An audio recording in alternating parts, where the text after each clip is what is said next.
Assalamualaikum warahmatullahi wabarakatuh. Hai Sobat Galaxy, kembali lagi di channel Adi Analog. Di video kali ini saya akan mereview smartphone terbaik dari Samsung di 2021 ini, yaitu Samsung Galaxy S21. Dari sekian banyak smartphone flagship yang tersedia di Indonesia saat ini, hanya sedikit pilihan bagi mereka yang inginkan perangkat powerful dengan performa dan kemampuan kamera terbaik. Sampai pada akhirnya Samsung Galaxy S21 5G hadir di Indonesia setelah varian Plus dan Ultra yang lebih dulu diresmikan.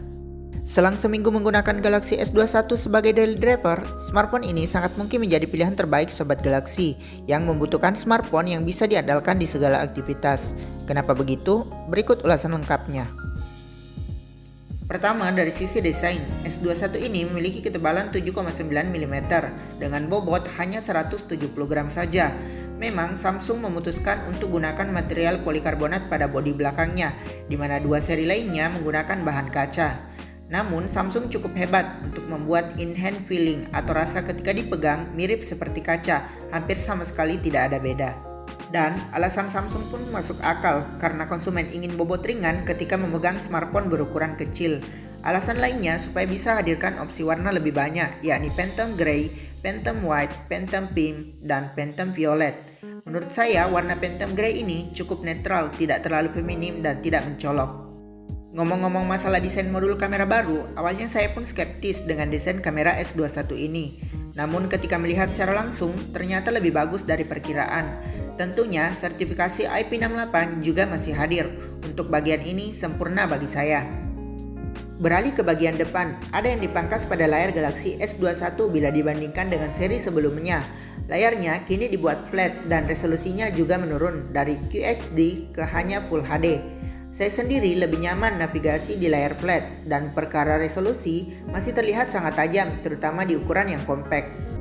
Berdimensi 6,2 inci, keempat bezelnya dibuat sangat tipis dan simetris, membuatnya terasa lebih kecil di tangan. Gunakan panel Dynamic AMOLED 2 kali, refresh rate-nya bisa mencapai 120 Hz. Sudah berlapis Corning Gorilla Glass Victus dan bisa menyala sampai 1300 nit, lebih terang dari S20 sebelumnya. Kualitas panelnya tentu saja top notch. Resolusi yang turun dari generasi sebelumnya tak menjadi masalah bagi saya. Masih terlihat tajam dan bisa menghemat daya juga, terutama dengan adanya dukungan adaptive refresh rate. Beralih ke sektor kamera, S21 dilengkapi dengan triple kamera di bagian belakang. Ketiganya pakai jenis sensor yang sama persis dari seri sebelumnya, yaitu kamera utama 12 MP dengan aperture 1.8 dual pixel dilengkapi dengan OIS. 12 MP dengan aperture 2.2 ultra wide angle dan 64 MP telefoto dengan 3 kali hybrid zoom. Meski resolusi kamera S21 sama dengan S20, namun bukan berarti tidak ada peningkatan. Sensor utamanya bisa hasilkan foto tajam dengan reproduksi warna yang baik. Keuntungan dari tidak menggunakan sensor 108 MP seperti seri Ultra adalah bisa fokus lebih cepat dan rentang fokusnya pun lebih lebar. Sayangnya sensor ultra wide angle belum dilengkapi autofocus. Sensor telefotonya memang bakal hasilkan foto lebih halus yang juga terlihat dari hasil foto potret, tapi masih sangat layak untuk dibagikan ke media sosial. Naik mode di Samsung Galaxy S21 5G juga nggak lebay, alias masih bisa membuat foto lebih jelas tanpa membuat foto malam terlihat seperti sore hari. Meski tanpa depth sensor khusus, separasi antara objek dengan latar dari hasil foto potret tergolong bagus, mendekati piksel menurut saya. Untuk perekaman video bisa rekam sampai resolusi 8K di 24 fps atau 4K di 30 fps di semua sensor kamera, sehingga ketika rekam video bebas berpindah dari 3 sensor belakang sampai kamera depan sekalipun. Beralih ke bagian fitur, One UI 3.1 berbasis Android 11 di Galaxy S21 tampil lebih matang dan lebih simpel. Saat pertama kali eksplorasi bagian home screen saja, saya langsung kaget ketika swipe ke kanan, halaman paling kiri sekarang diberi opsi default Google Discover, di mana sebelumnya gunakan feed milik Samsung sendiri. Tombol power pun pintasannya tak harus ke Bixby, sisanya masih kurang lebih sama dengan One UI sebelumnya. Yang ingin saya mention di sini adalah kualitas speakernya yang lantang dan jernih, walaupun dimensinya kecil, ditambah vibration motor yang juga presisi dan halus. Dan yang menjadi bintang buat saya, meski tak terlalu diunggulkan, adalah in-display fingerprint sensornya yang responnya sangat cepat serta lebih aman dengan teknologi ultrasonic. Untuk urusan performa sama seperti sebelum-sebelumnya, Galaxy S21 series resmi Indonesia hadir menggunakan Exynos 2100 dengan fabrikasi 5 nanometer. Chipset ini punya arsitektur CPU yang serupa dengan Snapdragon 888 alias single core paling kencang, triple core menengah, dan quad core yang lebih efisien daya. Kapasitas RAM-nya 8GB dengan pilihan memori 128 atau 256GB tanpa slot kartu microSD.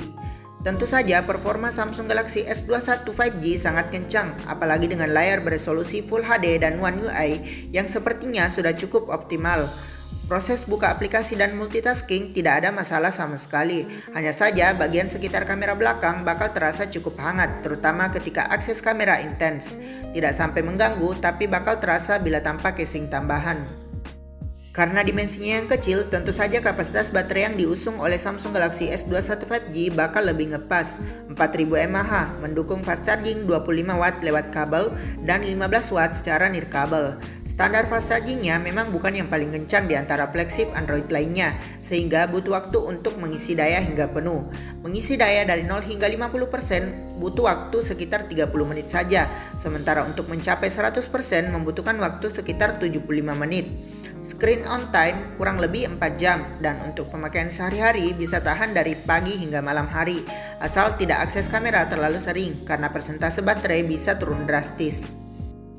Kesimpulannya, ini adalah smartphone Android flagship compact terbaik di awal tahun 2021 ini. Harganya juga tergolong murah, terutama bila konsumen membelinya pada masa promo penjualan awal, dengan bonus yang kalau dihitung-hitung bahkan lebih murah dari Galaxy S20 FE.